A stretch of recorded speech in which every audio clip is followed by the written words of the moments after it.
చేసింది తాబేలు దగ్గరికి వెళ్ళి, ఫ్రెండ్ ఒకసారి నువ్వు గెలిచావు, let's run the race again, ఇంకొకసారి నా కోసం గెలుద్దాం.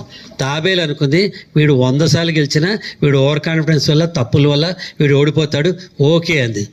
ఈసారి రెడీ స్టడీ గోగానే కుందేలు ఒక తప్పు కూడా చేయలే, ఫాస్ట్గా పరిగెత్తుకెళ్ళి విన్నింగ్ పోస్ట్ని ముట్టుకుంది. What is the moral of the study? Slow and steady may win the race once, but fast and consistent. ఎవరైతే ఎప్పుడు ఒకే రకంగా ఉంటారో, ఎవరైతే ఫాస్ట్గా వస్తారో, they are the winner every time. This is the moral. కాదు ఇక్కడ అవలా. ఈసారి తాబేలు ఆలోచించింది, అరే నేను ఎందుకు లూజ్ అయ్యాను? ఇది అంటే నేను నా సామర్థ్యం మీద బెట్టు కట్టట్లా, పక్కవాడి బలహీనత మీద బెట్టు కడుతున్నా. I'm not betting on my competency, rather I'm betting on the weakness of other fellow.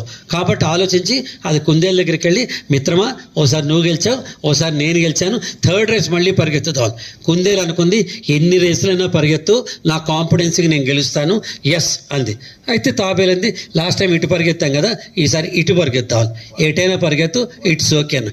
Ready steady go అనగానే కుందేలు పరిగెత్తుకుంటే ఒక చోట ఆగిపోయింది. కారణం పక్కనే ఎదురుగా కాలువ వచ్చింది, దానికి ఈత రాదు, అది అలా ఆలోచిస్తుంది.